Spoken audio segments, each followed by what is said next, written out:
It's now my pleasure to bring up our next panel of industry leaders. Ladies and gentlemen, if you could please join me on the stage. I kind of know now how it must feel to follow Taylor Swift or something, because how do you follow a US ambassador? But we have a great team to do that. And we have an unusually titled session. What the hell do our customers want? Disclaimer, I didn't name it. A lot of people here thought I did. I did not. But that is a good question to start with. What the hell do our customers want? Who would like to take that first? Olivier? You're looking at me as if I should take the first question, so I happily do this. First of all, I'm very happy to be here, and I actually like the title. First, I thought, okay, this is a title that could have been produced by my son, and I showed him the title, and he said, yes, exactly that. This is exactly the question you're not asking. You need to ask, what do your customers really want? And I think this is a learning curve when you've been in other industries in the airline industry, and I hope everyone is going to forgive me, but I'm strongly believing that we're not really knowing what our customers want because we're not really asking them. Maybe for good reason. You referred to safety before when you spoke. And of course, this is always at the center of everything we're doing in the airline industry, and it has to be like this, and it will remain like this. But the question is, besides that, can't we understand our customers a lot better now, even technology kicking in that is allowing us actually to ask questions without asking questions? So to observe what customers are doing and to observe it in moments where actually nobody feels observed. And I think this is why I like the title. We need to go a lot more into that direction and really understand what exactly is happening. And I'll just give you a quick example. If you go, I used to live in Asia for many, many years, right? And in Germany, GDPR is a big topic. So we always want to have our documents with us. We fear that a government might know too much about us. At the same time, we're providing information on Facebook and LinkedIn and then so on and so forth. You can capture only by facial recognition within minutes how someone feels. And you can attach to that feeling services that people really want. And then marketing turns actually from being something annoying where you receive messages you don't really want to receive into a partnership. And this is when you start understanding customers to the extent that it's really fun for the customer and for us.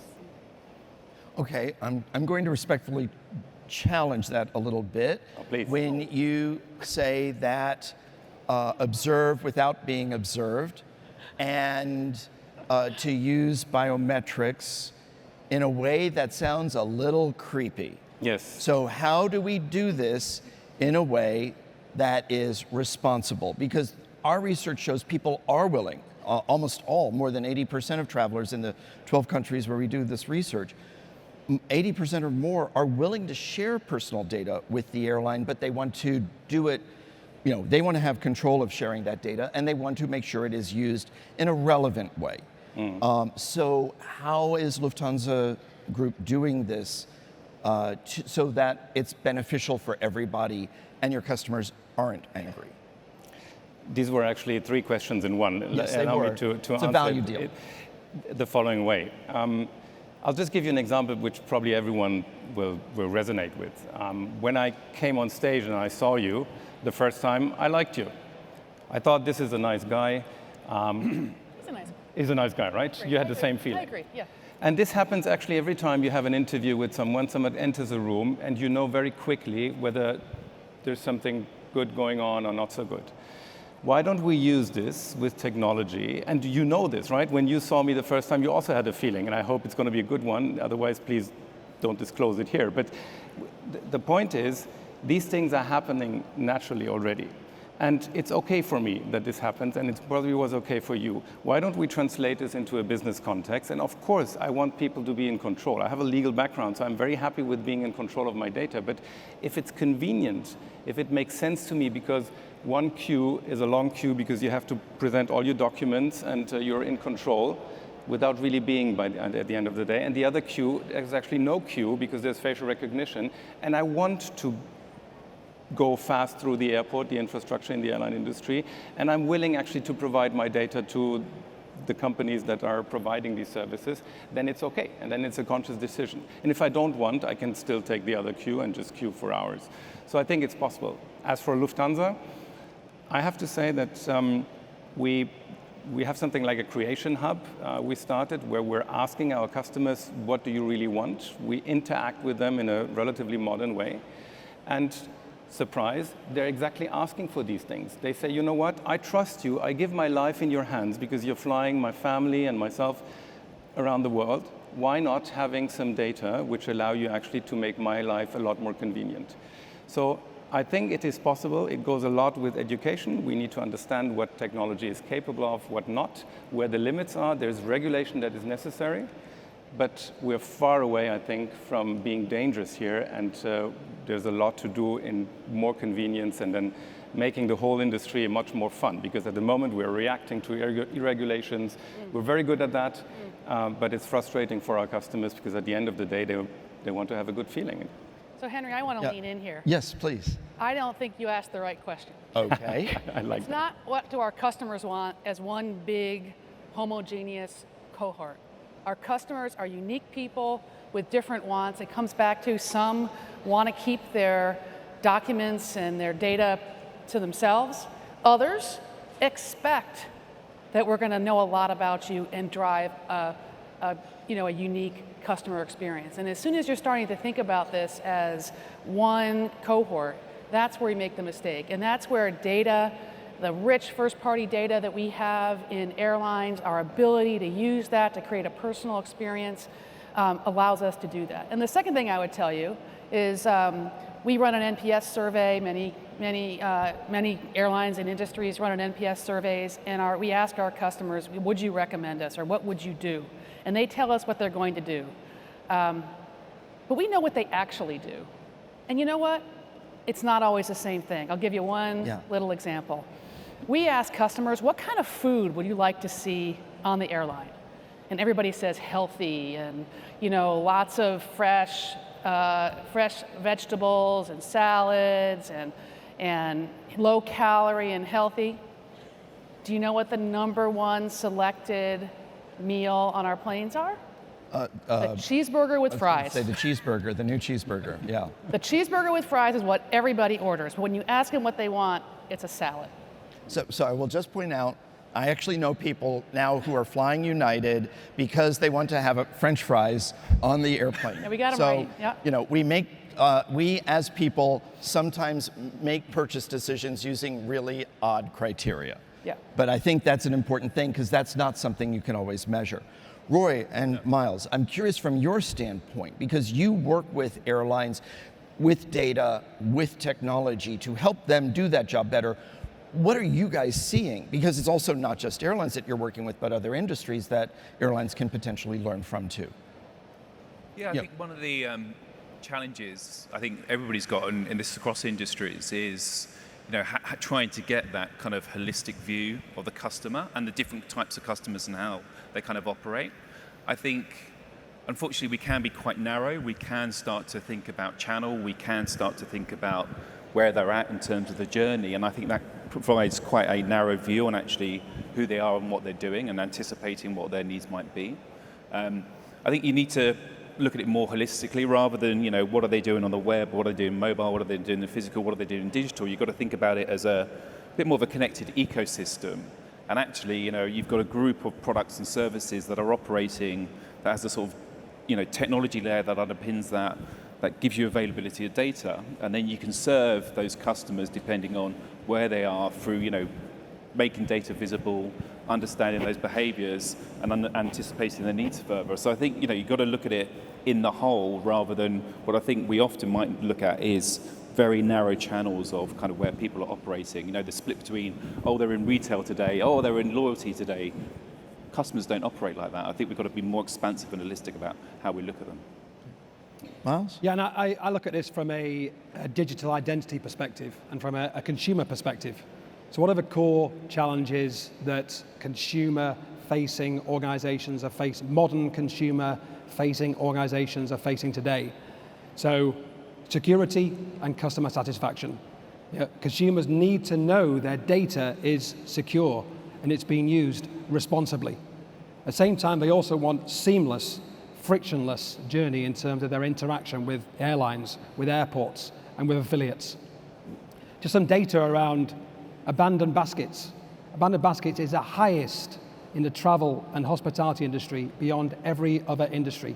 Yeah, customers, consumers, they want a joined up digital experience, and it's lacking today.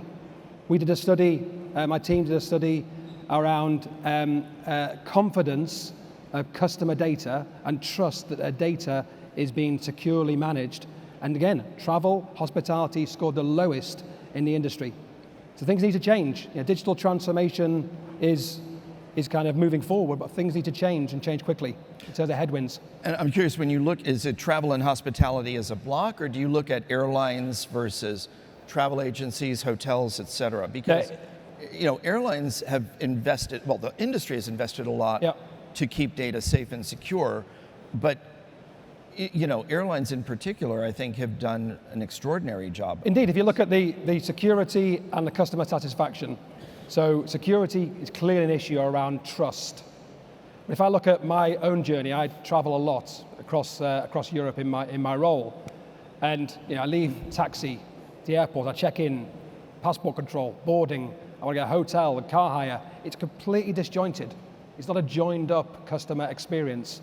That's another area we need to focus on in terms of the seamless, the frictionless experience for customers. But it's both frictionless, seamless, a job to do, and security, a job to do around building trust. Olivier? Yeah, I'd like to jump in here a little bit, because in my former life I was running an IT company in the airline industry, and we were talking a lot about security and what it does to our customers. What I can see is that other industries are much more ahead, and we ask ourselves, why is that the case? In particular in industries where safety is actually not that important, and customers are willing to provide data to an extent where it really becomes dangerous. And we're asking for data which is obviously related to improving the processes and to make it more enjoyable to be on the journey with us. And I believe we need to change the discussion a little bit, because in terms of regulation needs to take place here, there's no doubt about it, but we need to change the discussion a little bit into the direction, what is in for us? And this is probably the idea behind the title of this discussion here, right? What the heck do our customers really want and need, right? It's not, I like what you said about the cheeseburger, and in Germany it's a bit more about, you know, sustainability. Everyone says, of course I want to compensate at flights, I want to be sustainable, and then we look at how many people really compensate. I don't know how many people compensated their flights here in this room, but probably not too many. Even though if I do a survey here, would you like to compensate? Probably 80% are going to say yes, of course. Mm-hmm. So if we look into what is really behind and what makes our lives convenient, this is where we need to have the discussion, and then we see how do we handle the fact that we are dealing with data here, and not too much going into the discussion of, no, this is dangerous and there's protection that needs to kick in. I would like to turn that around. So let me ask, because we want to provide that seamless journey, that frictionless journey, make it as stress-free as is possible. We know airlines don't control everything. It's a shared relationship with airports and other partners, and none of us controls things like weather. But thinking about what we in the airline industry can do, as we talk about or think about trying to make the retail and loyalty and customer experience more integrated, and Roy, to your point, not have it be retail versus loyalty, but just on a continuum. You know, how do we get more of our passengers to share data with us proactively so that we can do the jobs we would like to do, especially given some regulations like GDPR or in the US CCPA, et cetera. You know, we do face regulatory challenges with this. Linda, would you mind starting us off with that? Sure. You know, I think that, again, we have to think about our customers not as one group, but Correct. as individuals. And there are expectations in different cohorts of customers of what they expect us to use and to share. But I think the key for whatever generation you are, whatever cohort you are, is what am I getting in exchange for this?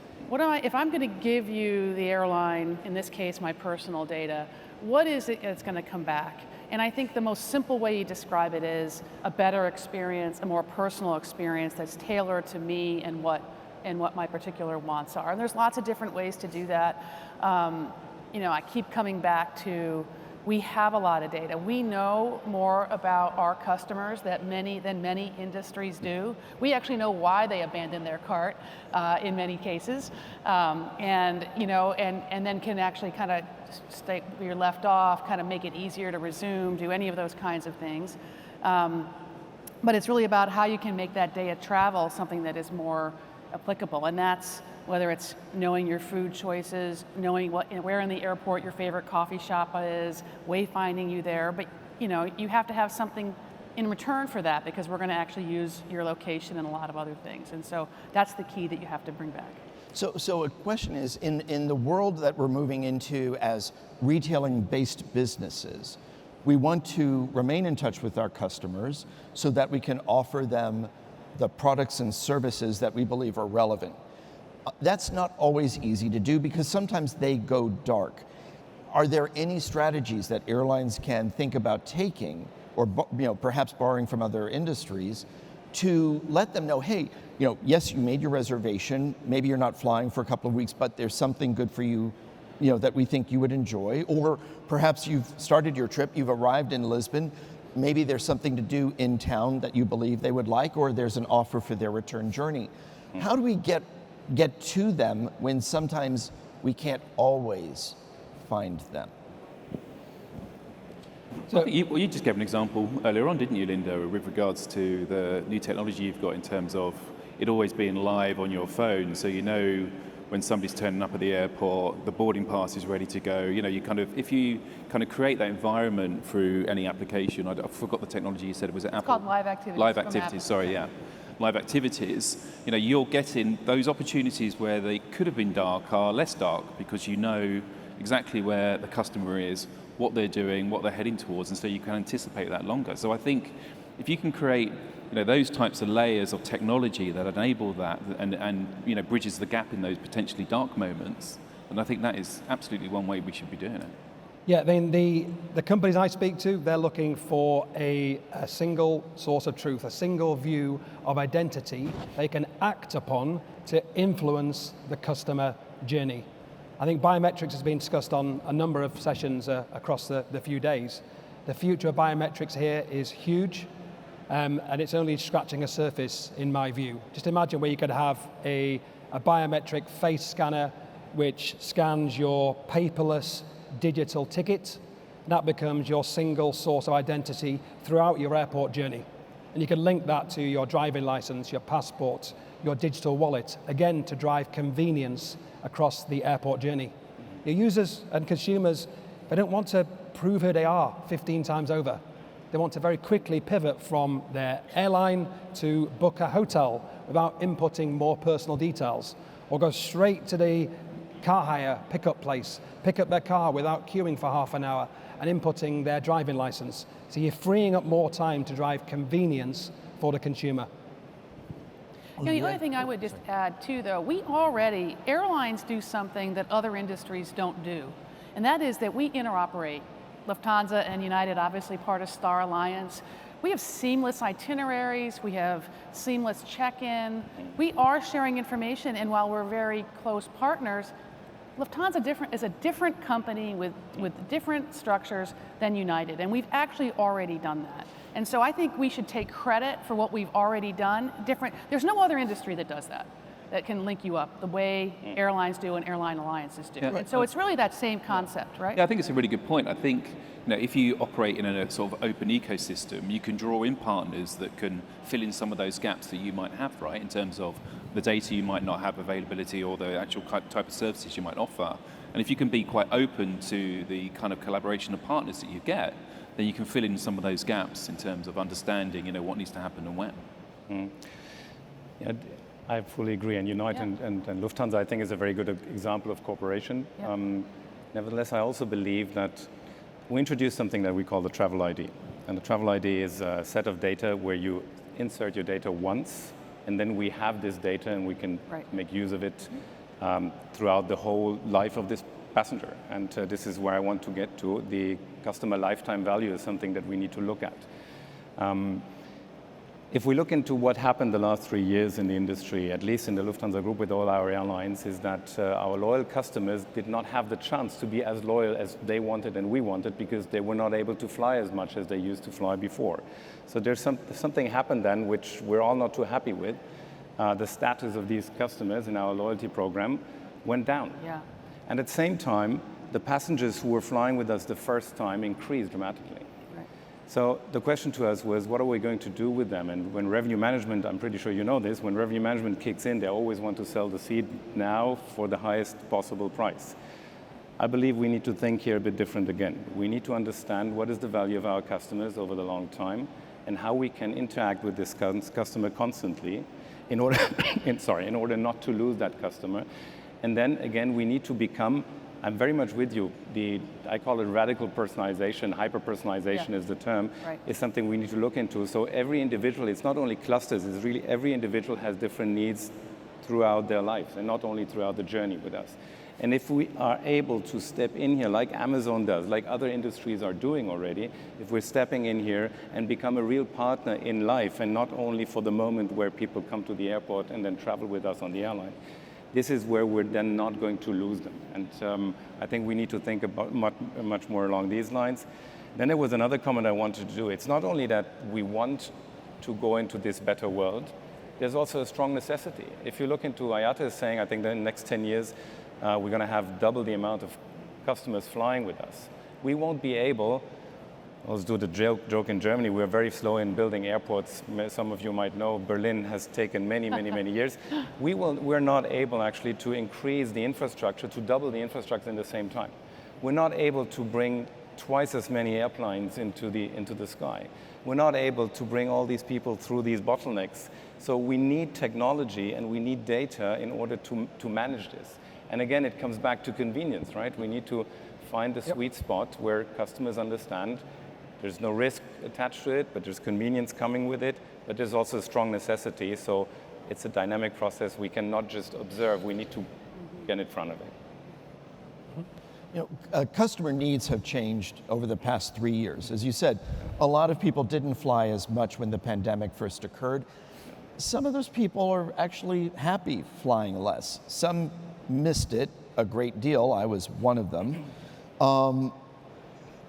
So in the wake of this, with very different behaviors, how do we evolve? Again, it goes back to the point you raised, Linda, that the title of this is really not quite right because our customers have many different needs. Our customers have multiple personas, but how do we recognize these changed behaviors and what may be temporary versus what may be more permanent?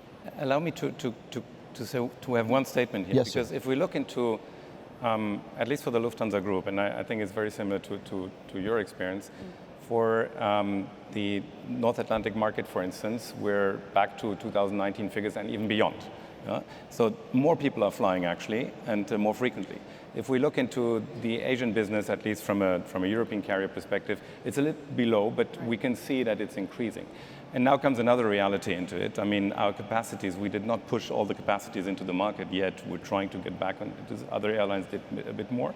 But I have to correct this a little bit. So there's more passengers, there's different passengers with different needs. There I'm with you. But there's a lot more demand actually pushing into the markets. Well, I'm not saying that demand fell off. I'm just saying that some people are happy that they're traveling less. That's true, yes. Some want to travel a lot more. We've seen this, revenge travel last year, digital nomads, the ability to work from anywhere. But something happened to us all in the past 3 years, and things that may have been important in 2019 may be less so now. Some may be more important. How do we understand this? What cues do we look for so that we can anticipate this and be a better provider of service? Be that partner in life that you said Lufthansa Group has that ambition to. How does United become my partner in life? I think you've got to talk to your customer. I think to Linda's point, I think you can send out surveys, and you can get the response back, and you can actually look at what's actually really happening. You go, hang on one second, that doesn't actually really match up. But I think if you go out and contextually ask different types of questions, if you're with the customer and asking them very, sort of different questions about what motivates them, what are their attitudes. If you look at more sort of ethnographic perspective on it, sort of what we call kind of thick data rather than just the signals that come off big data, I think that allows you to get a much more rounded picture of your customer. So you're using all the stuff that you know through all the signals that come off, kind of all the web, mobile, whatever, and transactional data, but you're augmenting that with a much richer understanding of the individuals, their motivations, their attitudes, which is not, the mass survey data, but really just richly talking to them, understanding their lives and the context you play in their lives, and how that actually then creates a much sort of richer picture of your customer, I think. But it's not always easy for us to talk to as many of the customers or prospective customers as we would like. Are there any things that you guys are seeing at Cognizant that you say, oh, you should look for this? Like, if people are buying or looking at these things, it's going to be good for airlines. If they're looking at these things, it's going to be bad. There's obviously trends that you see in the marketplace that are kind of cross industries that you can adapt. But I think if you get that deeper understanding, I think you can do tests into market very quickly. You don't need to talk to a lot of customers to understand what they really want. You can talk to a handful of them, you can start to get a really clear perspective on that. And then I think you just need to be bold enough to go and try that, right? You put things into market very quickly, test them, see if there's, people are kind of wanting to, respond to that or they don't. But as long as you're not investing too much, but you're testing and learning as much as possible, you can scale the stuff that's working, you can actually take that into market, or you can actually pull out of market, kind of stuff that's not working so well. I think you have to do it in, live rather than the laboratory, right? It doesn't help to, sandboxing stuff, sandboxing innovation and doing it kind of in the back room doesn't help. You've got to put it in the hands of your customers, and they'll tell you if it's what they want and what they don't want very quickly, to be honest with you. Yes, sorry. Go ahead. Please, Linda, go ahead. Linda, go ahead. I'm sorry. I think the other thing you have to recognize is customers, what they want changes over time. So when you think about the pandemic, we all made everything touchless, right? We had a touchless kiosk. We actually created a new product to actually scan COVID test, first the tests and then the vaccine cards, and we built all this, machine learning, natural language processing tools to say, yes, this person had passed their COVID test. Thankfully, and I think hopefully we're not going to turn that back on. We turned it off, and hopefully we're not going to have to turn that back on.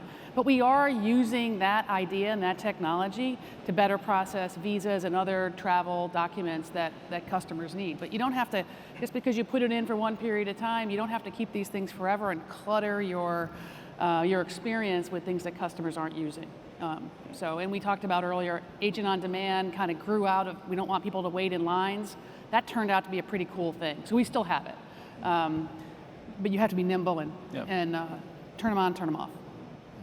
Yeah, I was going to say, know your customer. The power of personalization, which is intrinsically linked to the notion of trust.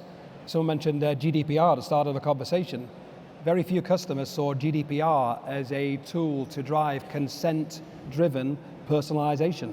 It was seen as an expensive compliance tick box exercise.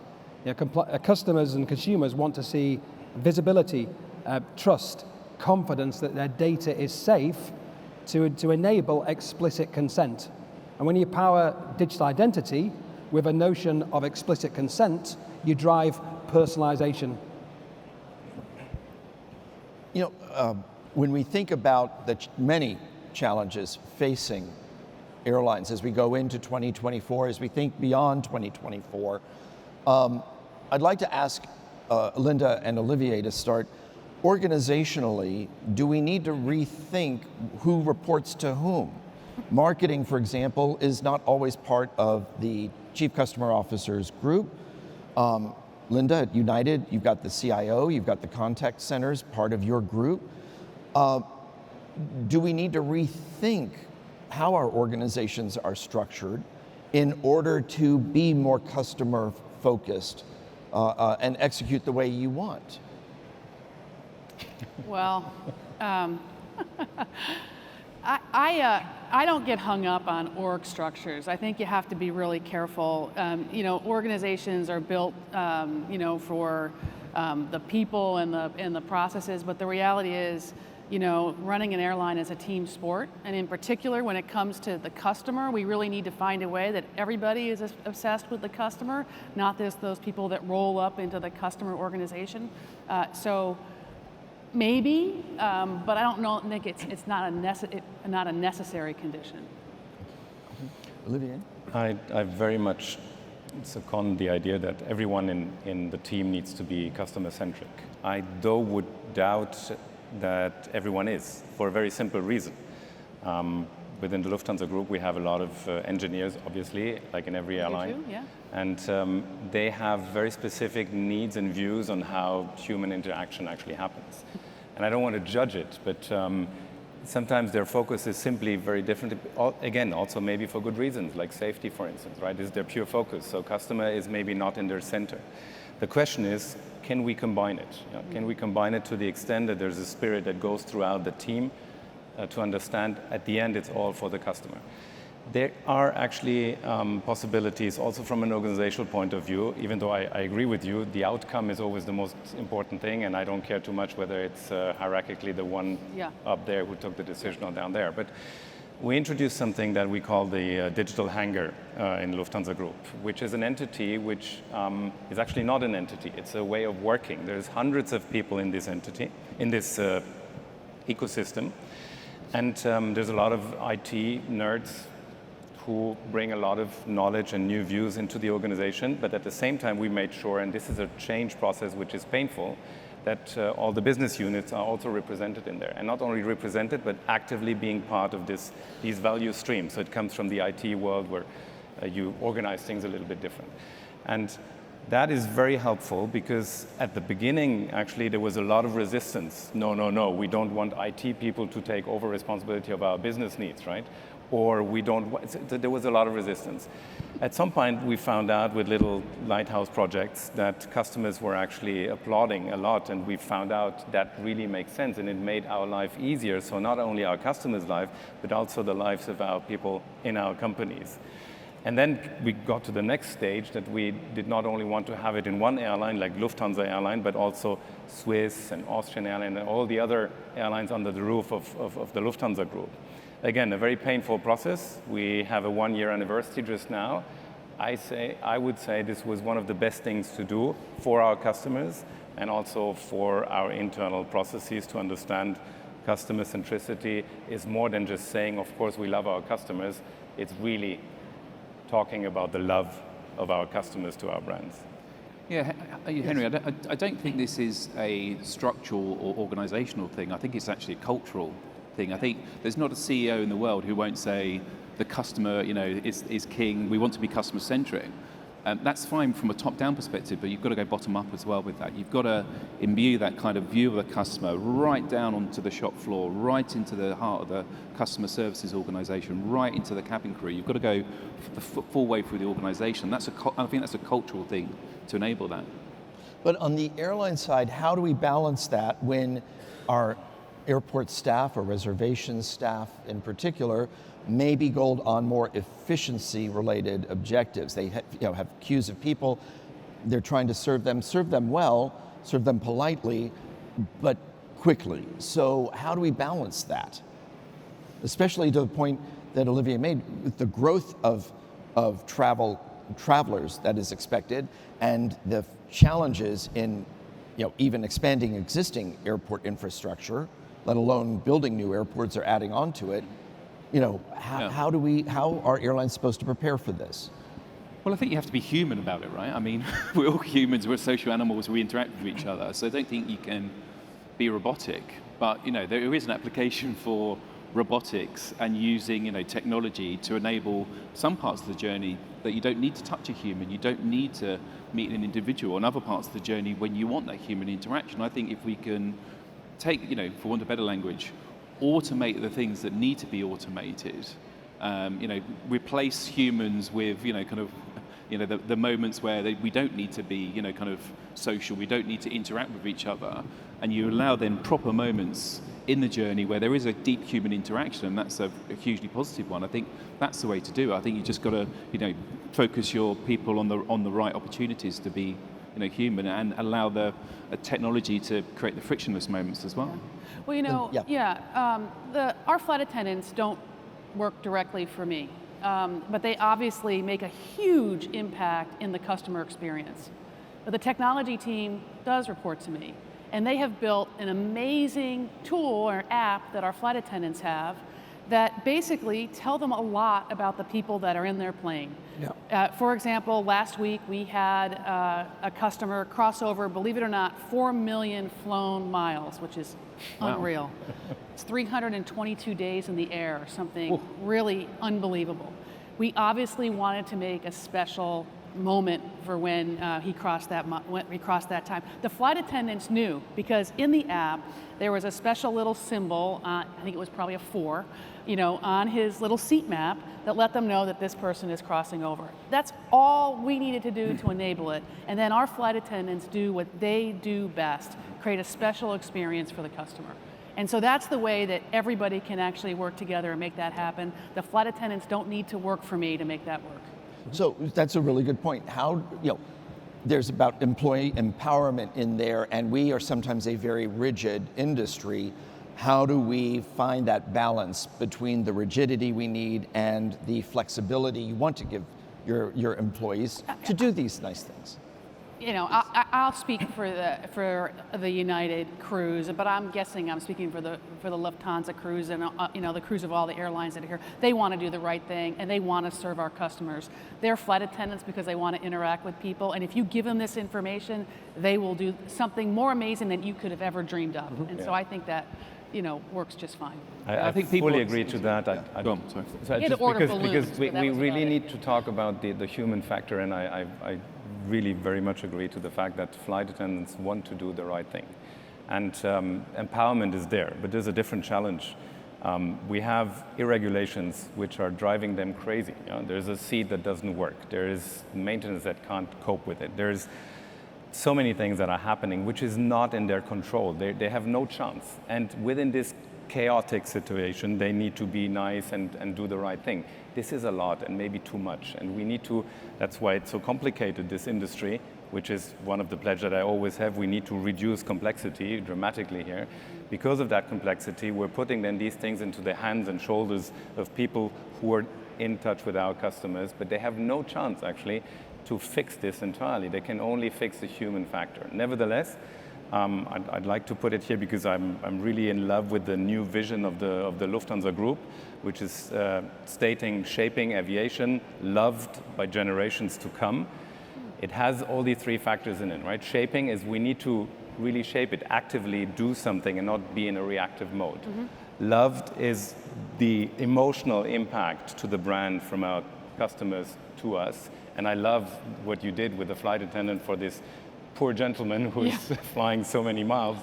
Yeah. We're going in a similar direction, right? We're trying to interact with our customers, like for instance, if they become a frequent flyer, that we tell him on board through an individual that is giving them a smile and maybe a little gesture. But then also for generations to come. So of course there's also something that we need to look into, which is called future, and it's not only sustainability, it's the overall sustainability. So it comes all the way down to emotions, to our brands, our people, and there I'm then with you. That has not too much to do with organization. It has a lot to do with mindset, spirit, and culture to your point. Well, I think Linda solved it for us all. It's actually, if you start with the employee experience first, if you make their experience the best it can possibly be, that can only reflect itself on a great customer experience. Well, actually, I was just going to touch on that. We talk about the customer and being customer obsessed, and that is important. But should we shift the focus slightly to be more employee obsessed so that they can do the job we want them to do? Absolutely. Totally. I think there's so many studies that I could show you that says that a happy employee means a happy customer, and that plays itself out not just through kind of NPS score. It plays itself out through revenue. It plays itself out in profitability. But if you can get so employee first, customer first, level with each other, for sure. Back to the original question, what the hell do customers want? They want everything in one place, simple, easy, efficient, and speedy. I think the innovations that Linda and Olivier have talked to, you can see the direction of travel is really positive towards that seamless, frictionless experience for customers. Still a way to go, but that's the mecca for all of our customers. Yeah, Olivier, you spoke yesterday about the importance of simplicity, and maybe you could just share that here. Well, I strongly believe that we're in a setting where, again, for very good reasons, where we're improving things. If you improve things more and more, then it becomes marginal at some point. Right. And therefore, I believe we really need to, these are buzzwords, I know, but I don't have, for a lack of, and if anyone has better words to describe it, but we need to disrupt a lot more. And I'm not talking about the processes that we have in our cockpit on deck. That's not my point. My point is all the other part, and that's a huge part. We need to disrupt in the way of how we treat our customers, how we treat our employees, how this interaction happens, empowerment. I mean, there's a book, Marty Kagan, who wrote a book, Empowerment, where I think the subtitle is Ordinary People into Extraordinary Companies, I think, or Products. It's amazing to read what is so obvious, and somehow organizations, and including ours, have difficulties to go that step, right? And it's up to us to be bold and to do these disruptions and to start with little things. And this is why I mentioned this digital hangar. To me, is a very good example on how to disrupt something that has been in place forever. To say, okay, we're not looking from a process and normal airline perspective. We're looking really from a customer technology perspective to see how we can make things change. But that's a huge step, and I think we need to look also into how other people are doing this, how industries are doing this, but there's a lot to do and there's a lot to improve. Wonderful. Well, I wish we had more time. Unfortunately, we don't. Ladies and gentlemen, please join me in thanking Miles, Roy, Linda, and Olivier for this great conversation.